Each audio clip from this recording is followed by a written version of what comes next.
성도 여러분 반갑습니다. 오늘은 거룩한 주일 하나님께 예배하고 저녁 이 시간 이 가정 예배를 통해서 여러분 또 함께 만나게 되어서 반갑습니다. 9월입니다. 가을이죠. 결실의 계절이 눈앞에 다가오고 있고 또 이 9월에는 추석도 있습니다. 세상의 모든 만물들이 열매를 맺는 이 시기에 우리의 신앙도 아름다운 열매로 하나님에게 기쁨을 드릴 수 있기를 바랍니다. 오늘 우리가 함께 은혜를 나눌 본문 말씀 요한복음 6장 14절과 15절입니다. 요한복음 6장 14절 15절 말씀 봉독합니다. 그 사람들이 예수께서 행하신 이 표적을 보고 말하되 이는 참으로 세상에 오실 그 선지자라 하더라. 그러므로 예수께서 그들이 와서 자기를 억지로 붙들어 임금으로 삼으려는 줄 아시고 다시 혼자 산으로 떠나가시니라. 아멘. 물고기 2마리와 떡 5개로 남자 어른만 5,000명이 넘는 사람들이 먹고 남는 예수님이 보여주신 이 기적을 직접 경험한 사람들의 반응을 기록한 것이 오늘 본문 말씀입니다. 다른 복음서들을 보면 군중들의 반응이 어떤지는 기록하지 않고 있고 예수님이 제자들을 먼저 배를 타고 건너가게 하신 후에 혼자 산으로 가셔서 기도했다라고만 기록하는데 이 요한복음에서는 왜 예수님이 제자들을 먼저 보내시고 혼자 산에 남으셨는지 그 이유를 설명하고 있습니다. 물고기 2마리와 떡 5개로 그 많은 사람들이 먹고 남은 조각들을 모은 것이 12바구니에 가득 차게 되는 것을 본 사람들이 예수님에 대해서 평가를 합니다. 예수님이 어떤 분이냐? 세상에 오실 그 선지자다라고 사람들이 생각했다. 그러니까 의견이 일치하게 되었다라고 하는 것이죠. 유대인들에게 있어서 세상에 오실 그 선지자라고 하는 것은 하나님이 이전에 이스라엘이 예루살렘이 멸망하기 전에 포로로 끌려가기 전에 많은 선지자들을 통해서 약속하신 구원자 메시아 그분을 의미하는 말입니다. 그러니까 예수님이 하시는 일을 통해서 기적이 나타나게 되니까 예수님을 하나님이 보내신 구원자로 메시아로 유대인들이 생각하게 되었다라고 하는 말씀입니다. 그래서 유대인들은 예수님으로 하여금 자기들을 다스리며 이끌어주는 왕이 되어주기를 원했던 것이죠. 문제는 유대인들이 생각하고 기대하는 구원자 메시아의 역할과 예수님이 하시려는 구원자의 역할이 전혀 다르다는 것입니다. 예수님은 자신을 희생의 제물로 드림으로써 영원한 죽음으로 가고 있는 세상 모든 사람들을 영원한 생명의 길로 인도하는 구원자가 되려고 이 세상에 오신 것인데, 그리고 그 일을 하고 계시는데 유대인들은 다윗 왕처럼 이스라엘을 강한 나라로 세우고 그 당시로 따진다면 로마의 식민지로 있었으니까 로마로부터 독립을 하고 강한 나라로 세우고 주변에 있는 다른 나라들을 정복하면서 오히려 그들을 다스리는 나라가 되도록 이끌어갈 그런 지도자가 되어주기를 원하고 있었던 것이죠. 오늘 본문 말씀에 등장하는 유대인들이 예수님을 찾아온 것, 갈릴리 바다를 건너서 예수님을 찾아온 것은 기적을 경험했던 사람들의 이야기를 듣고 또 자기에게도 기적이 나타나기를 기대하며 찾아왔던 것인데, 마침 음식이 없어서 곤란한 처지에 있을 때 예수님이 물고기 2마리와 떡 5개로 그 많은 사람들이 충분히 먹을 수 있도록, 배불리 먹을 수 있도록 행하시는 이 기적을 보게 된 것입니다. 기적을 경험한 이 유대인들의 생각 속에는 예수님이 구원자가 되어서 왕으로 이 나라를 이끌어주면 군대를 이끌고 전쟁에 나갔을 때 어떤 적이든 다 이길 수 있겠다, 이런 생각을 하게 되는 것은 어쩌면 당연한 일입니다. 기적을 일으키는 능력이 있는 분이 왕이 된다면 두려울 것이 없기 때문이죠.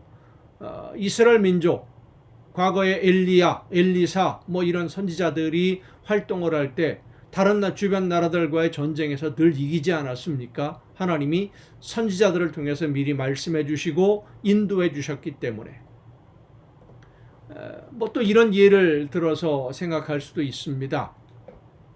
군대가 출동할 때 가장 어려운 문제가 군사들의 식량 문제입니다. 아침에 나가서 싸우고 저녁에 돌아오는 게 아니니까 며칠이 걸릴 수도 있고 몇 달이 걸릴 수도 있는 것이죠. 전쟁이라고 하는 것이. 근데 군인들도, 이 군사들도 음식을 먹어야, 밥을 먹어야 힘을 내서 싸울 것이 아니겠습니까?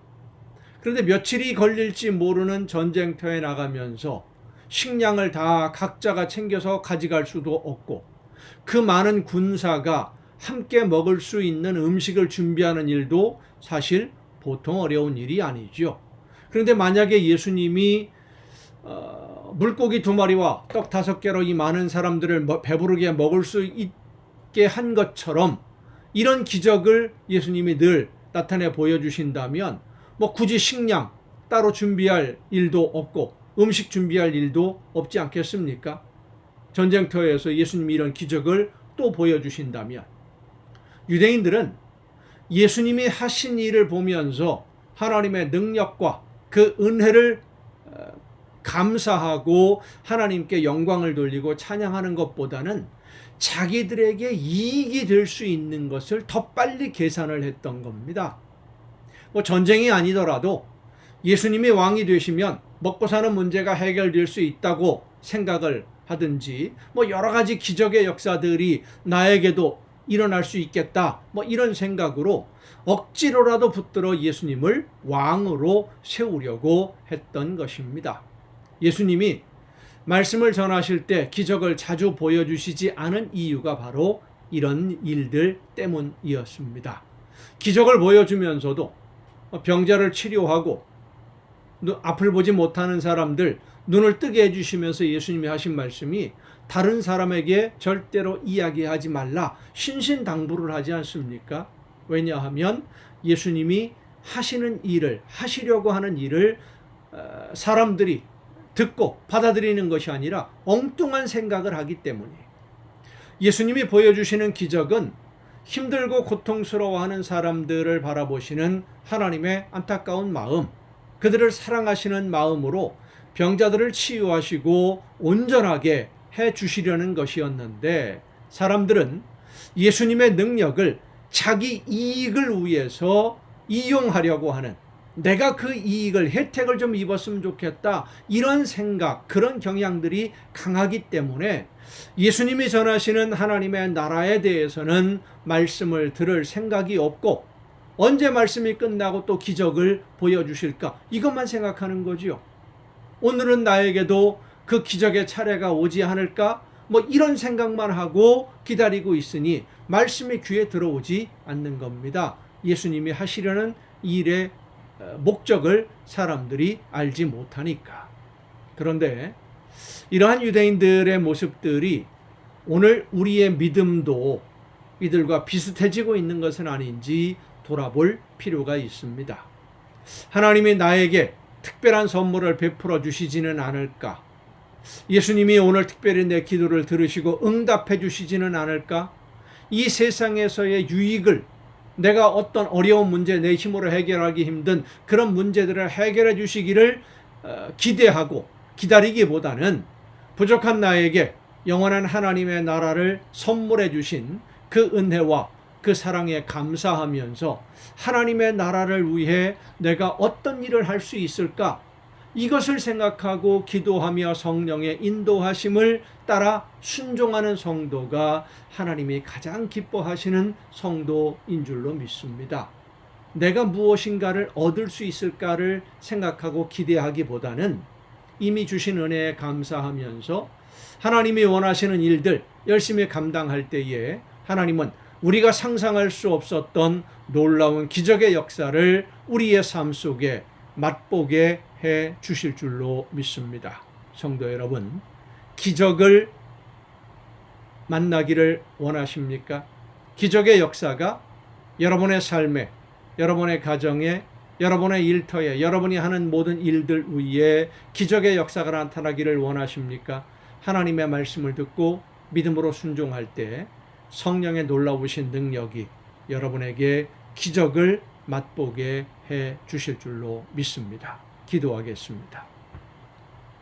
오늘도 크신 은혜와 사랑으로 저희들과 함께 하시며 하나님의 나라를 세워갈 수 있도록 저희들을 이끌어 주시는 아버지 하나님, 성령의 인도하심을 따라 말씀하시는 하나님의 음성을 듣고 믿음으로 순종함으로써 하나님이 기뻐하시고 원하시는 모든 일들을 이루어가며 하나님께 영광 돌리는 하나님의 자녀가 되어서 날마다 하나님이 함께 하시는 기적의 역사를 체험하며 살아내는 우리 모두가 되게 하여 주시옵소서. 이 모든 말씀을 예수님의 이름으로 기도하옵나이다. 아멘. 여러분, 오늘도 수고 많으셨습니다. 내일 또 정한 이 시간, 이 가정 예배를 통해서 여러분 모두 함께 다 같이 만나기를 바랍니다. 내일 뵙겠습니다.